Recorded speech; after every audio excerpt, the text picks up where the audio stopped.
Oh, it's about 2:01. Might be a few more people, I'll admit, as we get rolling, but I kind of feel like getting started, so let's do it. Well, my name is Adam Ferragalli. Sincerely thank everybody for coming to this webinar today. Really appreciate it. Horton Group has been in online marketing now for 2 decades, and we've been just grateful to work with many local brands and regional brands like Bart Durham, Nissan Stadium, the B&A Airport.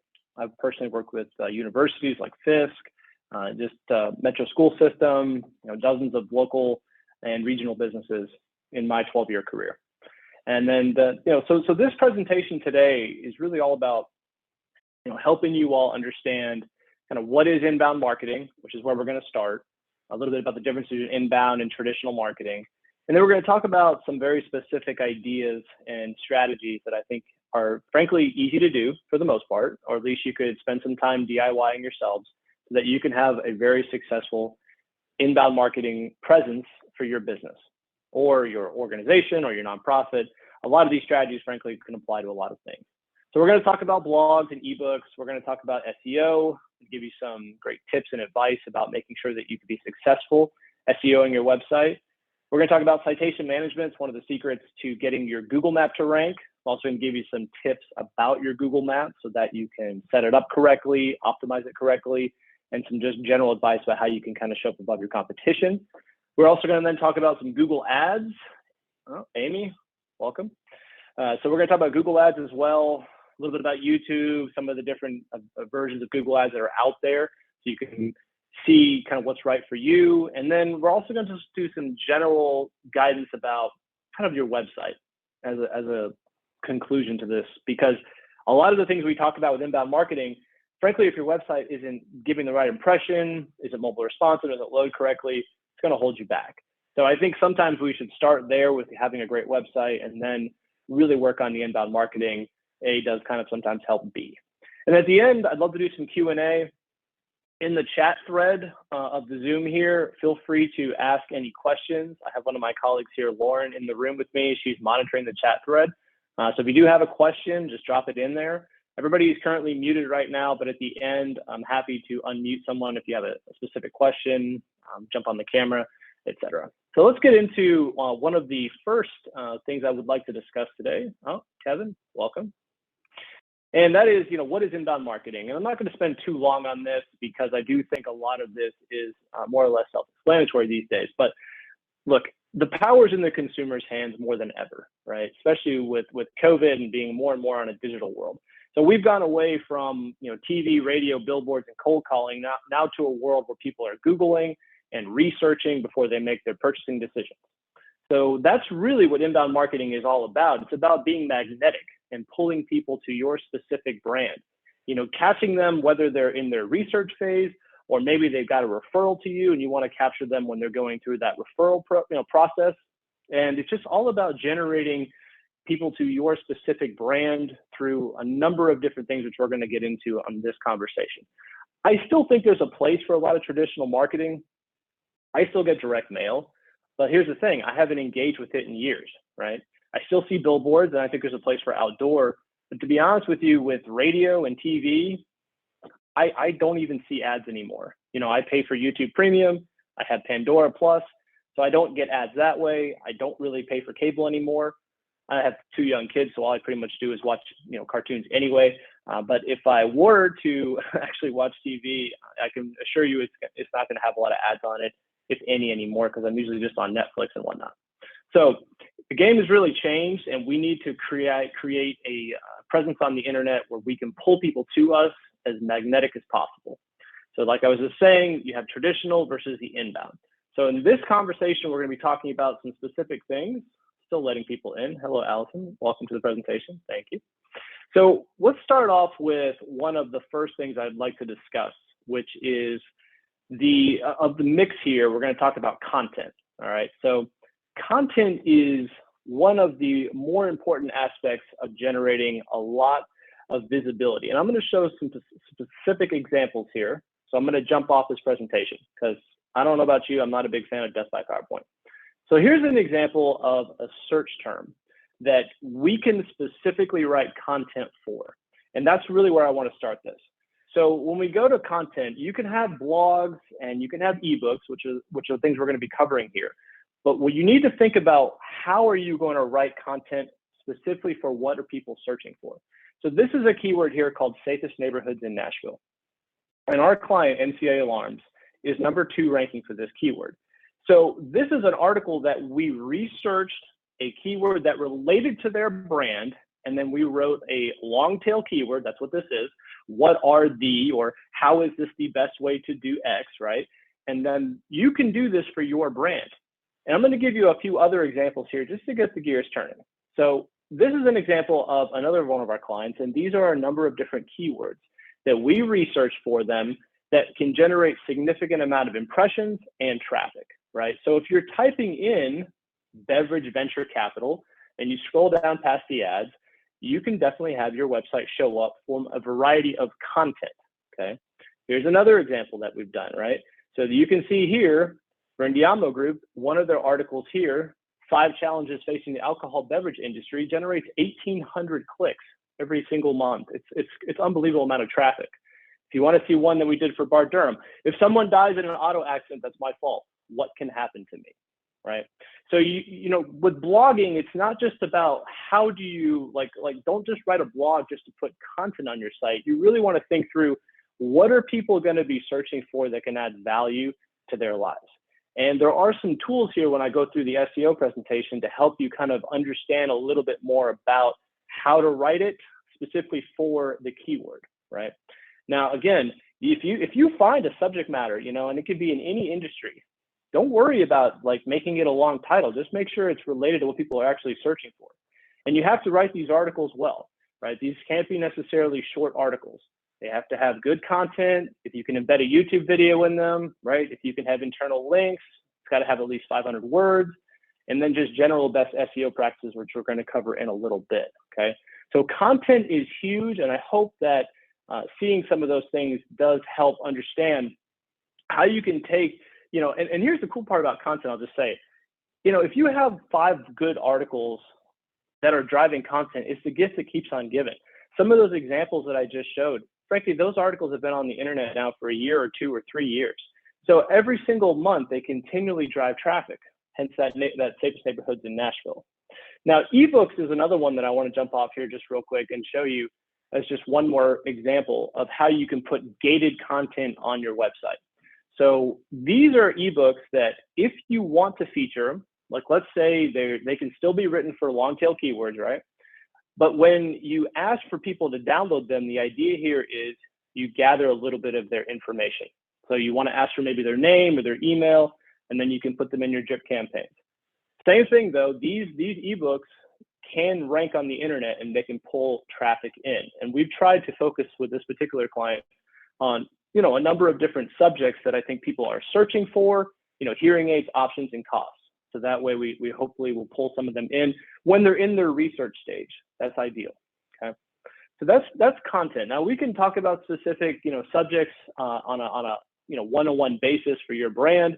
But, you know, these things can be really, really powerful.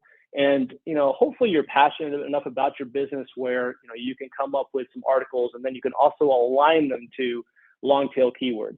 We see tons and tons of traffic from some of our personal blogs and a lot of our clients. Okay, SEO. This is really the animal in the room. All right, so I don't think I need to tell you all how powerful Google is. I don't know about you, I've probably done 5 or 10 Google searches, probably just in the last 2 hours, right? So it's something that is very, very common. They have 92% of the search industry. It's just unbelievable. And when we talk about SEO, it means, you know, search engine optimization. It's essentially optimizing your website for either an area and or keyword, oftentimes both. So with this next kind of slide, a couple of best practices for you when you're analyzing your website to see if it's going to have the opportunity to show up higher than maybe somebody else's website. First of all, I want you guys to go and I want you to run a report. The link is in the chat thread. So just go and run a speed test report. You know, we have some members from the chamber here today. This is their website analyzed and it comes up with a solid score of a B. again, if your website takes 9 seconds to load, if it's got errors on it, it's probably not going to outrank your competition, or they're going to outrank you, right? So make sure that it loads fast. It's got some of the basics covered. And what's neat about this software is it's free. You can download a PDF report. It'll give you specific ideas, things you can fix, and that's why we love it. Now, we have other advanced reports that are paid, but I'd like to recommend this one to people because it is free. And it just, if you can share this with your webmaster team, or you can get into the back end of your website and fix some of these issues, that's going to be important. You could probably DIY some of them. The other thing we want to talk about, your SSL. So this is security encryption, and you'll know when a website is not encrypted with an SSL, which is secure socket layer. And all that really means is from the browser to the server, it's encrypted along the way and decoded in real time. So Chrome actually, reads the encryption from the server, they communicate, and it decrypts it in real time. This is an emphasis on secure browsing. Used to be for banks and PCI compliance years ago. Now it's kind of trickled down. Google does give you a credit for having an SSL. I still see lots of different companies that I run across on a day-to-day basis that don't have them. Again, SEO is about a number of factors aligning so that you can outrank your competition, okay? Now, I wanted to talk a little bit about keywords. One of the things that, before I get into some of the specific details about SEO, you got to do some research so you can figure out what is the specific keyword, and then also what market do you want to show up in. So let's look at Horton Group's, this keyword list here. Now, I wanted to say one thing real quick. We have 1,900 keywords that our website is indexed for. And that would cost $17,000 if you wanted to make that paid traffic with Google Ads. So that just shows you some of the value of what this traffic can be. So when you do optimize your website, it can be worth, frankly, a lot of money that you don't have to pay with Google Ads, because again, this is inbound traffic with SEO. So here you can see here, Nashville SEO has 1,600 hits a month. So really, it's all about finding the 1 or 2 or 3 keywords, right, that are going to drive the right traffic. And if you want a tip, here's this little secret sauce. If you want a tip, go to, if you use Chrome, which a lot of, I think, people do, it's the most popular browser, right? This is an extension called Keywords Everywhere. If you notice when I've been searching on some of these tabs, you see a little volume here. Once it is paid, but it only costs $10 and it's good for a year. So this right here will allow you to see search volume for the keyword. And what's neat about it is you can actually see it for the keyword and the different cities. And keep in mind, every little variation of keywords, if it has an N, if it has an S, right, can make a big difference on the ability to generate your inbound traffic. Okay, so just being very mindful of that. For us, it's Nashville SEO. It gets 1,600 searches a month and we're number 1. That's fantastic. Second is Nashville Web Design. Again, 1,600 searches a month and we're number 2. And these can always fluctuate. But again, when you're going through your SEO, you want to first of all find out what is the right keyword. Make sure your pages reflect that content, okay? You can't rank for something that you don't have content for. So again, if you're doing kitchen remodeling and bathroom remodeling and all of that, make sure you have content that reflects it, okay? Make sure your navigation is structured so that Google can see that. And then the last thing is, when you're talking about how to actually SEO your site, I could have an entire presentation just on how to optimize your website. And we actually do have a webinar that's more geared towards that. But it's important to at least take care of your meta titles and your meta descriptions. And what I mean by that is this right here is your meta title and this right here is your meta description. So once you have your keyword, you want to at least put it in there. Okay, now if you're on Wix or Weebly or Squarespace or WordPress or any one of these platforms out there, they all have the ability to add this language of these details in. Okay, they've all allowed for basic SEO. So if your keyword here is laundromat Nashville, as I'm using in this example, right, then make sure that your keyword's in your meta title, your meta description, and then also make sure that it's on your website as often as possible. So here's a case study for you a little bit more in detail. When we worked with the Wash House here, which is a new laundromat, and I just like this example because it's simple, okay? So this is the main keyword here that drove majority of the volume. So when we started out, they were 58, and now we're 4th.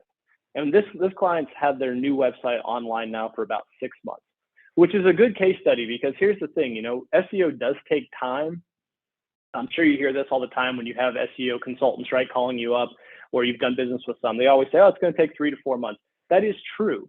The things that you're going to do when it comes to optimizing your content, writing a blog, doing a sitemap submission, any of those basic SEO things, it does take 60 days oftentimes to actually show up in the search results for Google. So it is kind of delayed. But here you go, outline the top keywords that are going to drive the search volume, but also relate to what you're looking to attract.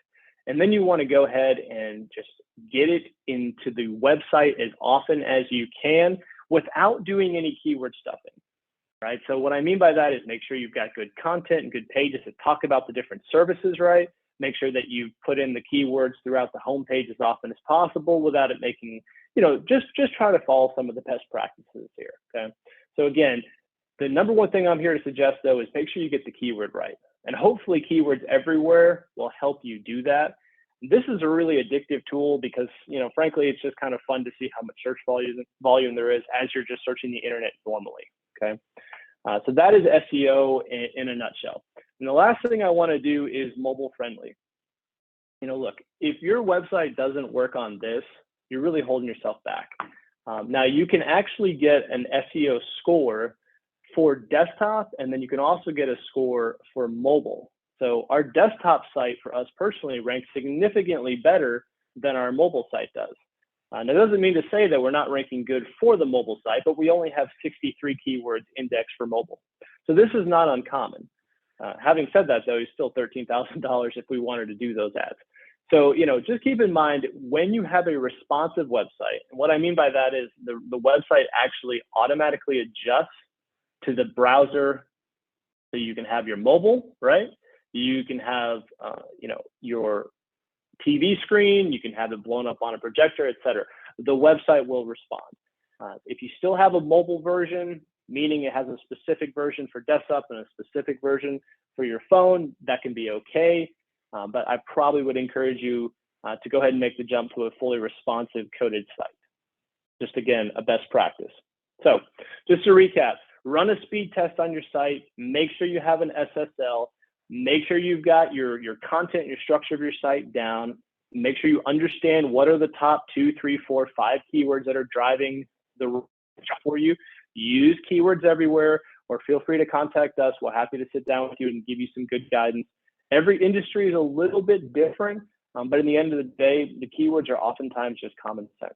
What would you type in? What would your friend type in? And then get it in there, learn how your specific platform works. Get it in the headers, the titles, the descriptions, the images, etc., all those keywords, okay? Hope that's helpful. Another thing I want to talk about, directory management. So this is, I would say, definitely a little secret of how to get a lot of backlinks to your website, how to clean up what is oftentimes bad information, and then also to help your Google Map rank and index on the internet better. So directory management, the best way for me to show, explain this to you is to actually show you a report. So one of the individuals who signed up for this webinar here, the Housing Fund, I ran a report for them. And you can see here they have 83 location errors. Now the directories are websites on this left side here that you probably are familiar with, right? These are websites like Yelp, City Search, Manta, YP.com. You can see here that their address is incorrect in a lot of these different profiles, or they don't have a profile at all. So in the chat thread, I think Lauren posted the link. Go ahead and run a report on your business. All you have to do this effectively is to go ahead and Google your business, right? So if I'm going to do this, I would just type in the wash house, right? And then find your map, which is right here. Copy this name, copy the address, the phone number into the tool, and then it will go ahead and run this report for you. You'd be surprised how many of these profiles have incorrect information. Now, what stinks about that information being incorrect is Google doesn't like that, right? when it's going through and indexing all these websites, it really likes to show correct verified information to be consistent across all these sites.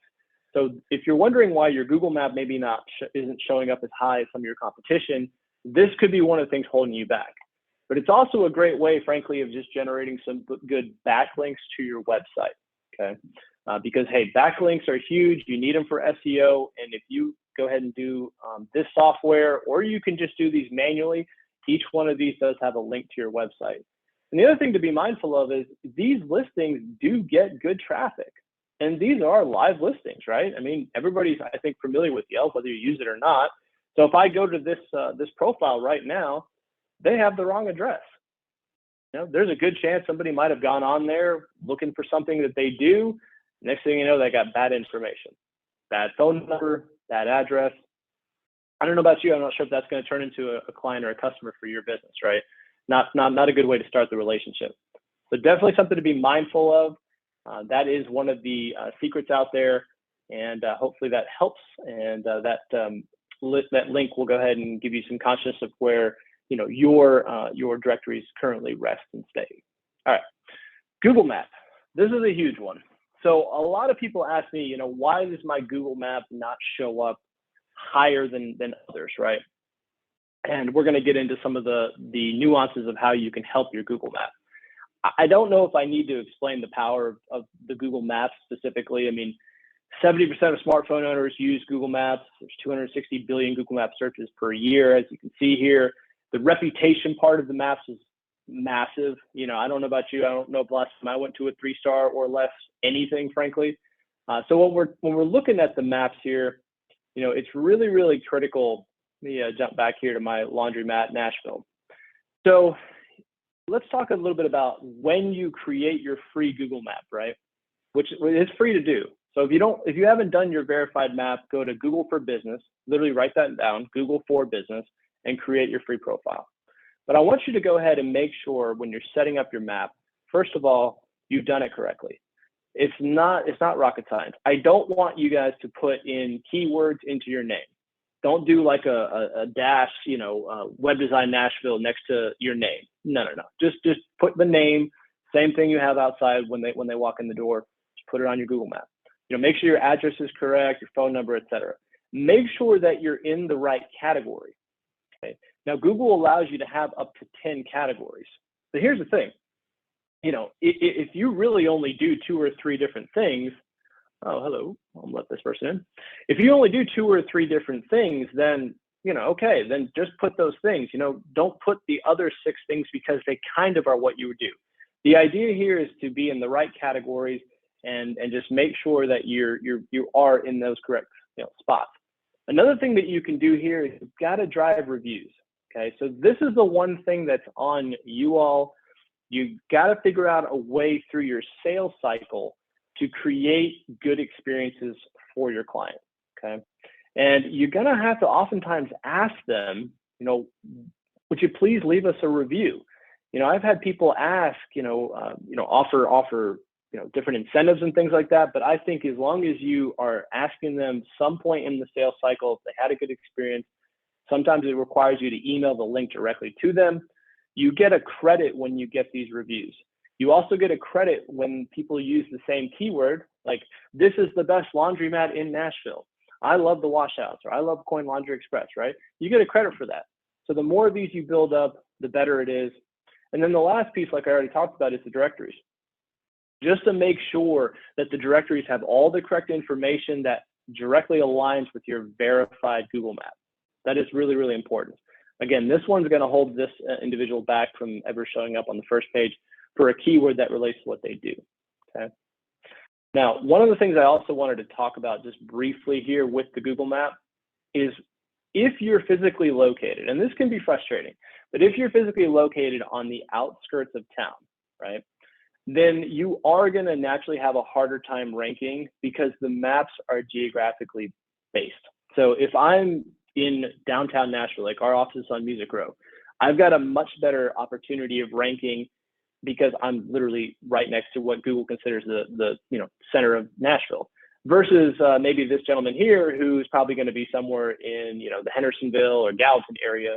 and that's just going to hold you back. So when you're looking for a physical office, make sure it's in a city that is, first of all, where you want to have your Google Maps show up. If you're trying to show up in Franklin or Brentwood, then make sure you rent an office in Franklin or Brentwood, right? Or buy an office in Franklin or Brentwood. If you don't do that, you're really only going to be able to get seen these days with ads, because the IP is going to pull, either that area or Nashville, and it's going to show the companies more close to there. So there's not really that much you can do. You can game the system a little bit by doing all those other things correctly, like the directories and having a bunch of reviews. But in the end of the day, if you're physically in Murfreesboro and somebody is searching Nashville, you're not going to show up. It just is what it is. Okay. So be mindful of that. Now, if you have specific questions about the Google Maps, feel free to ask them. I'd love to answer them, or we can do an offline chat about it.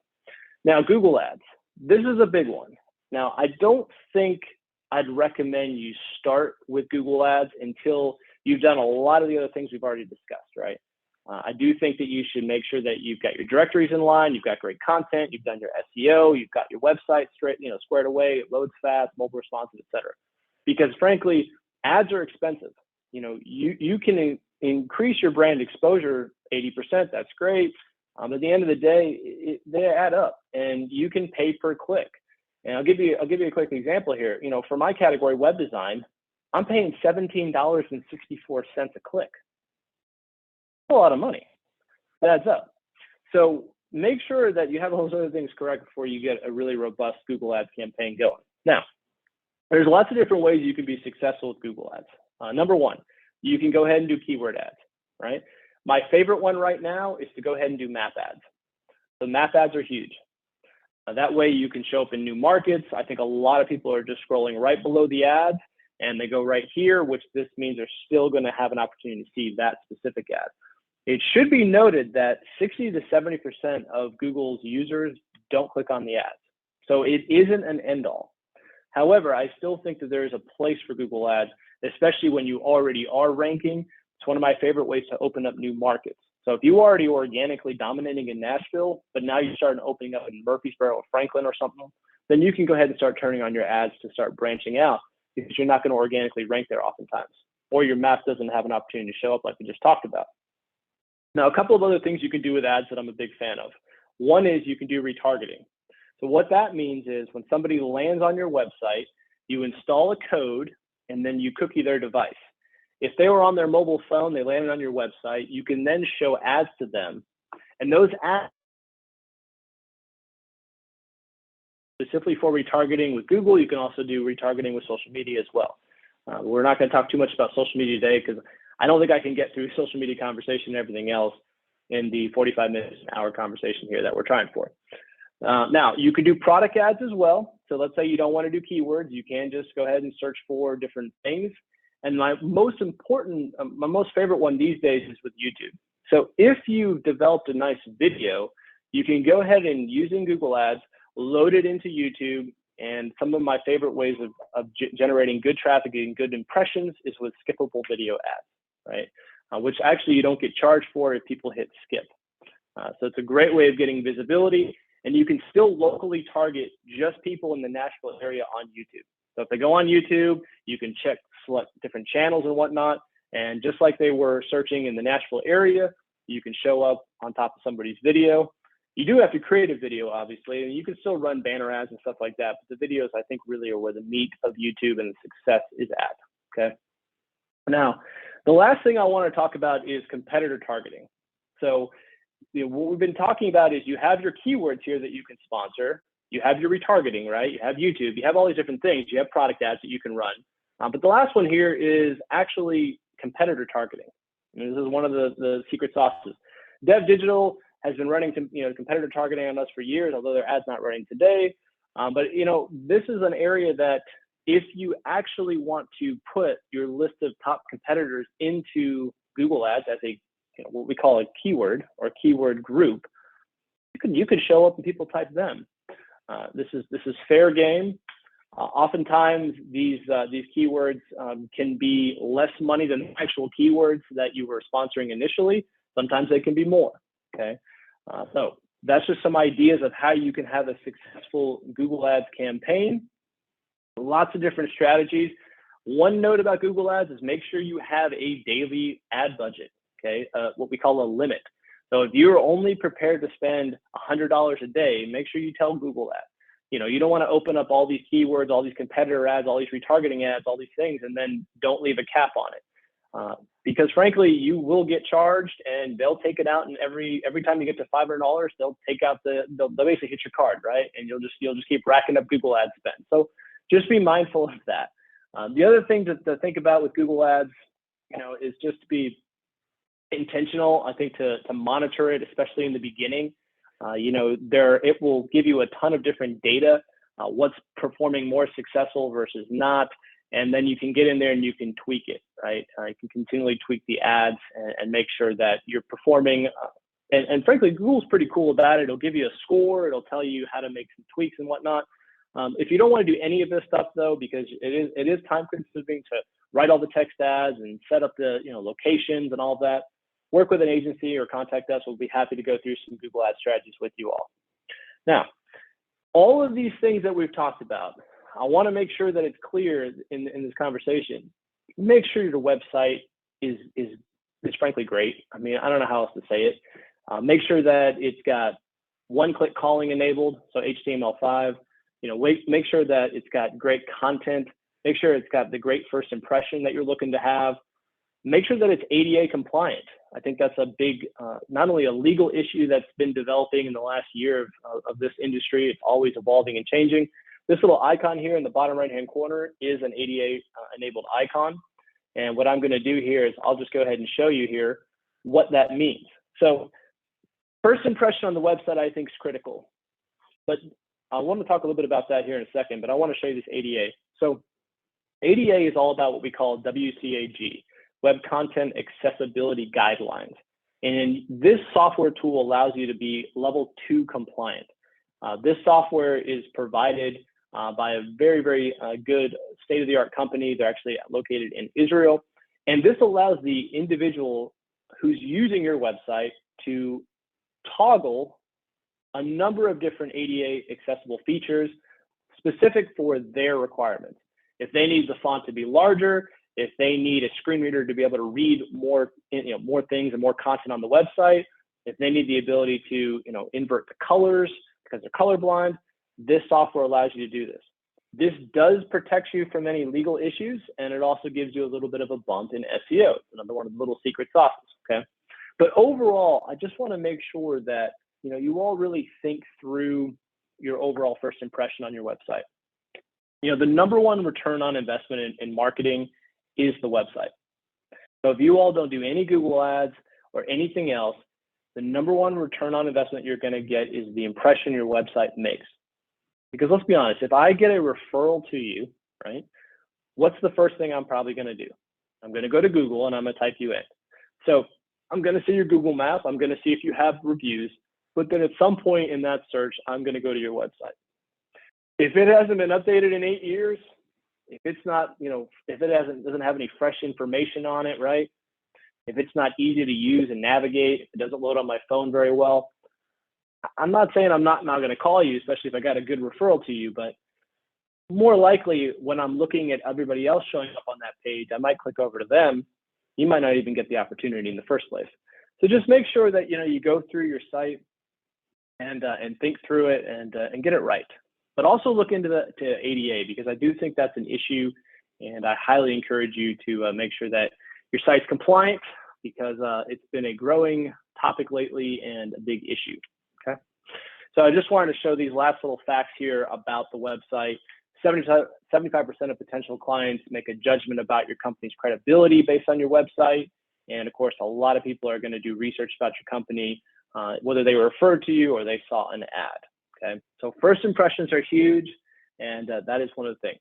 So I want to go ahead and do a little bit of a summary here, and then I'm happy to answer some questions, and then we'll go through it. So again, when you're talking about SEO, when you're talking about content, research, download keywords everywhere, install keywords everywhere, research some subjects, right, that have good search volume. Doesn't matter if it's local. You don't have to localize it, right? It can be just national. But make sure you're writing good articles on your website that have 500 to 1,000 words. You can embed videos. Make sure you just write them for those subjects, and consistently put them out there. You can share them on social media. You can share them in your newsletters. All that's great. But I do think content is helpful. You've heard the term content is king. It's awesome. It generates a lot of good impressions and traffic. Now, if you write 100 blogs, but you don't SEO your website, you're not going to get that much traffic or that many leads. So SEO is still the elephant in the room. Figure out what your keywords are, optimize your site effectively, make sure you run a speed test, make sure that you've got, a mobile responsive website, you've got the SSL installed, all the things that we initially discussed on the SEO slide. But again, the number one thing is just get the keyword right, okay? All these people come in here and they have 20 ideas, right, about what keywords they want to rank for. Well, I could rank for this and I could rank for that. And then we just do a little bit of search volume and I realized there's 2 keywords of the 20 that they were thinking that generate any volume. The rest of them don't. So what would be the point of spending all the time to create all these interior landing pages and all these blogs for a bunch of content that nobody searches? So just make sure that you figure out what is the top 2, 3, 4 keywords and go after it, right? And I'm happy to talk about SEO on a one-on-one basis. And, we've been doing SEO for a long time. It's an area that I know really well. Now, citation management, run the report, go figure out where your directories are, okay? This is a big one that I don't think anybody ever looks at, but it's really important. You got to get this all cleaned up. You got to make sure everything's consistent with what you told and verified with your Google map. That is the key. With your Google map, right? Make sure it's in the right categories. Make sure that you've got a review strategy in place. And here's one little secret sauce for you. Make sure when you are setting up your contact page on your website that you embed the Google map. The little secret sauce for you. So if you go to this website here, I'm not sure if they have it. I haven't been to their website. I'm just going to go ahead and run it. But if you go to the contact page, oftentimes what I see is that they don't have their embedded Google map. You get a little credit for doing that. I don't even see a contact page on here. So as a best practice, this site doesn't have it. You want to have, for SEO purposes, you want to have name, address, and phone number pages, which means you want to have a home page, an about page, and a contact page. But go ahead and embed your Google map. There's a code to do that. Your webmaster probably has already done this. If he hasn't, ask him to do it. It will associate that. It'll give you a little bit of a bump, okay? And the last piece here is if you want to set up Google Ads, we do recommend it. Google just came out with their earnings, I think yesterday. They absolutely blew through it, revenues through the roof, profits through the roof. Google Ads works. I think if you really set up a good map strategy, you set up a good keyword strategy, you maybe do a little bit of competitor targeting, you do maybe some YouTube if you do have a good video, and you set up retargeting, I think that's a great strategy. You don't necessarily need to spend $10,000 a month. You can keep it between $1,000 or $2,000. I think you can have a lot of success. Get your brand out there in new markets. Like let's say you rank really well in Nashville, but you want to grow. That's where you can turn on your ad strategy. And with ads, you can also have them put a specific landing page, in which case you can track the success of the campaign specifically for just that campaign, right? Because that landing page is only accessible with those Google ads or with those Facebook ads or with those YouTube ads or whatever you're trying to drive. And then the most important thing, I think, summing this up is the website design. You got to get your website right. Make sure it loads fast. Run the GT metrics report. Make sure it tells the right first impression. And I think that's number one key return on investment by most of the leading market research that we have. Okay. So I'm going to look in the chat thread here. If anybody has any questions, drop them in.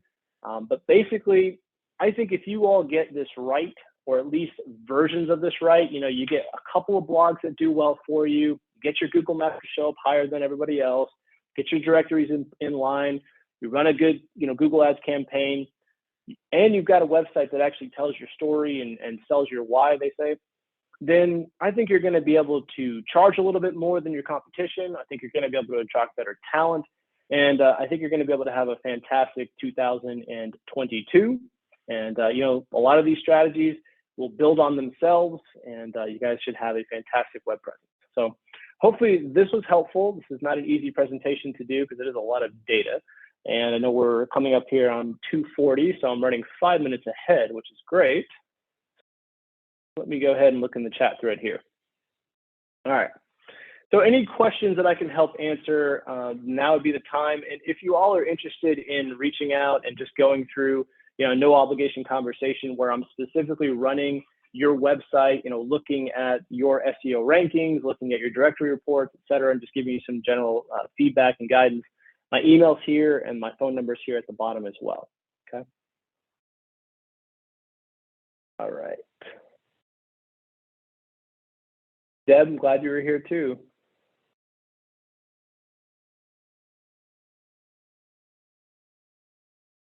Right. I've got a question. Sure.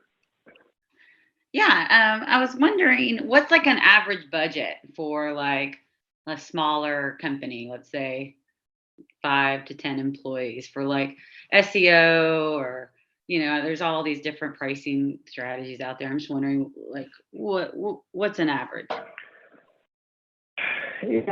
I think when it comes to budget, do what you can do that you're comfortable with, right? Because if you're going to set up a Google Ads campaign, right, like get the data building, right? Because you get a quality score that will increase with time.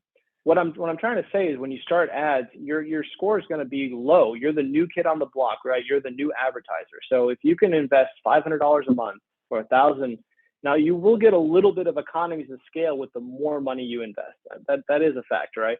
But at least you can start, right? You can start building some click-through rates for your ads, and that's on the Google ads. Now, answering the other question, content writers, right? They all have different hourly fees. There's services out there if you want to hire that. Obviously, if you're going to write your own blogs, which is always the ideal because you should be the expert, the subject expert, right? For your brand, that's your time. It's free. Now, as far as SEO, I've seen pricing all over the board. I think when people come and they tell me, well, this guy says I can do SEO for $300 a month and this person's $2,000 a month. I always tell them, I say, well, what would you do for $300 a month? It probably is. So use your best recommendation and judgment when it comes to that. If somebody's saying they're going to do a lot of things, they've got a good track record, right? They've got good case studies that they can prove to you where they took people like the Wash House from 58th to 4th. They did that in less than 6 months. That's a good thing, right? And then you could talk about budgets and what makes sense. And then you can always look at 2 or 3 different companies.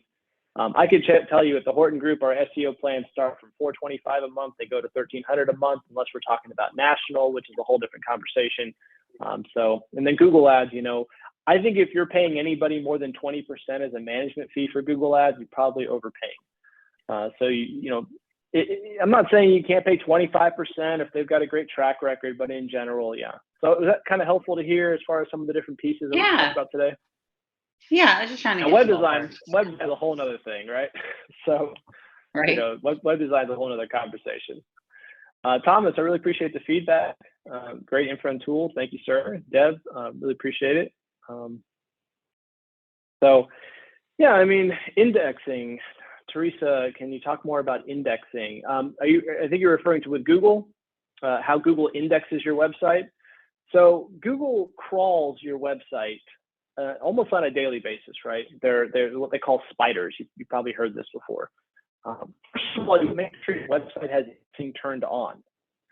Like when we build websites with our company, right, and we build staging sites, we actually have indexing turned off when we're in the staging environment, but even though it's on the internet, but we don't want Google to index that site yet, right? So when we turn the sites, we push them live on the domain, that's when we go ahead and put indexing on.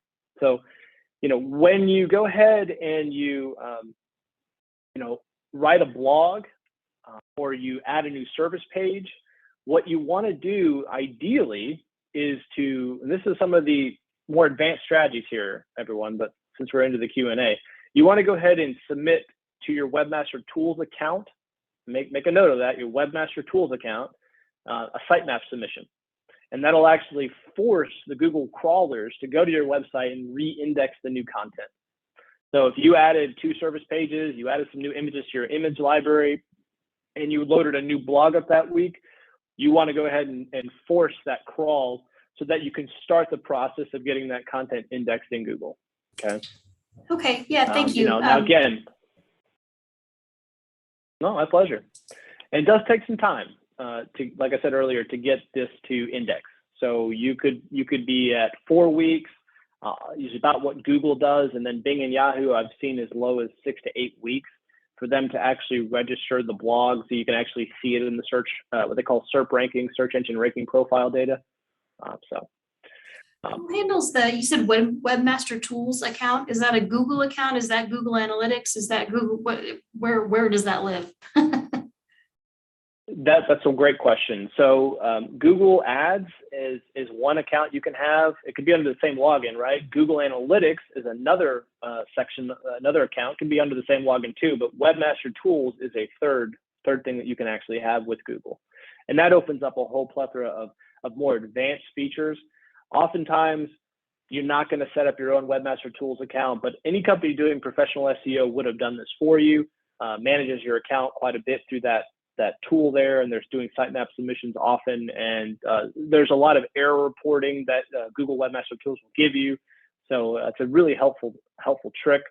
It's not too difficult to set up, so you can get started there. Haley asked, can you speak more to the better talent recruitment piece? Well, Haley, a lot of the strategies that we're talking about when it comes to talent recruitment, I would say number one thing is make sure your website is good. I can't stand going to an about page and it's nothing but 2 paragraphs. Like, that's nuts to me. Like, if you think people don't care about the people that you're working with, especially living in Nashville, you're wrong, right? If you put a picture of your family on there, talk about awards and recognition, philanthropic efforts, right? Pictures of your corporate office, do it. Like, tell your story in a more engaging way. I do think you should do the same thing on your careers page, right? You should have available positions. You should have reasons why you should work here. You should have benefits, right? And then as far as talent recruitment, you could actually do the same strategies for keywords except for talent, except now your keyword is more jobs, right? It's jobs in, or a specific keyword, job in Nashville, right? So then you could start writing landing pages on your website, articles that talk about why this job is important and why it's a critical component to the 21st century XYZ. People are searching for that, right? What is the advantage of? That's a long tail keyword, right? Or what are in-demand jobs in 2022, et cetera. So you have to be a little creative, but you can absolutely tool your website to become a recruitment tool. I've actually done SEO campaigns specifically just for recruiting. It's a big deal. I was just talking to a service business this morning, right? And we just had somebody enter, and it's almost ending here. Welcome though. So we just had somebody that I was speaking to this morning, and they said their number one challenge is getting talent. And I'm like, okay, I get that. So in the end of the day, you might want to talk about doing some Google ads for recruiting talent, right? Writing some content that's about inbound strategies to pull those people to your brand, and then frankly just making sure that we're hiring on your social media, right? You've got it in your newsletters, you've got it on the homepage somewhere, maybe in first impression, we're hiring, apply today. Hey, that can't hurt, right? Just some simple things. Then he says, I have a website that is about 4 years old. When should I be updating it? Well, I will tell you this, and I think this goes against the grain of what a lot of web companies will tell you. Don't update your website if you don't have to. The worst thing that you can do is consistently go through a period where you're updating your website, and then 2 years later, you're updating it again, and then a year later, you're updating it again, because what you're going to oftentimes do is reset your search engine ranking profile data. So work with a good company that builds you a good website, right? Mobile responsive, on a content management system that you can, work with yourself, or that you at least can continually update, keep it fresh. We're big fans of WordPress here. WordPress has, been on the internet now for, I think 15 years. It's by far the most popular content management system out there. So if you build a modern website on WordPress, you're much better off redesigning it, maybe putting a new video on it, right? Maybe updating some of the graphics, et cetera, adding new plugins if you need to, although don't add too many plugins because they can break the website, cause hacks, and ultimately hurt your SEO. But in the end of the day, yeah, I would encourage you to update your website before you just throw it out and start over. Now, if you've got a 4-year-old website and it's not mobile responsive, it's not ranking really well, it doesn't tell your story very well, we'll throw that out and start over. That's easy. Okay, so use your best judgment there. But if you've got a website that's already mobile ready, maybe it doesn't have an SSL, you can add that. That's not too difficult. You don't need to redo the website for that. And then, it's already ranking really well. I'd be cautious with that. I've had a lot of clients come in here and they're really ranking well. And they're like, I don't like my website. And I'm like, yeah, but if you do that, you run the risk of taking your first place ranking down to 5th. But sometimes they still tell me, I don't care because I don't like my website. It doesn't represent me. It's old, it's dated. And I say, okay, well, let's just start over. And then we'll just focus on making sure that the pages line up, the SEO lines up again. And while you may take an initial dip in the beginning, you'll probably have a better long-term success in the future. So she also said, do I need to redo it or can make small changes? Does this affect my SEO? So that answered hopefully a lot of your questions there. I only read the first part of it. But yeah, so use your best judgment if you're going to redo your website. I've had that challenge with quite a few people before. So Teresa, you sent me a direct message and I will look at that in just a little while. So, well, is there any other thoughts or questions that I can help answer? Keywords Everywhere is an awesome tool. Start there, figure out the keywords. Start doing a blogging or content strategy. Don't be lazy. Like you should be a subject matter expert. You all do, incredible things with your business. And so write something that, you think that people are going to search, but also something that actually adds value to the world, right? And put it out there on your website, make sure that you do a sitemap submission or make sure you do some basic SEO and you do create that article. It'd be ideal. And then just do one a month or one a week or one a quarter or whatever you can do, right? Along with all the other ideas, I think that's a good step in the right direction. And it's free. I mean, basically, it's just your time. Creating a review strategy is free, right? I mean, marketing these days is like people try to make this big thing. And I laugh because I'm like, Facebook's free, Instagram's free, TikTok's free, Google Maps is free. Like it's like, you can go on and build your website for free these days. Now, it may not be that good, right? It may be a DIY template, not going to look great, not going to have much SEO capabilities, but it can be very low cost. So a lot of the things that we're talking about today, frankly, I think can have a lot of success and just on your own time. So is there any other questions I can help address? Look here through the thread.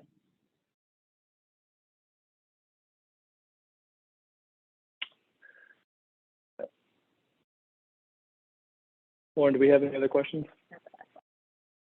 Well, if we didn't, then I have this recorded and I'm happy to, like I said, my information's here at the bottom.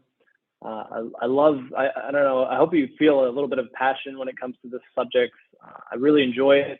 I think I've seen so many success stories where, you're just a small mom and pop business and you get your website to the first page of Google and you start generating great reviews.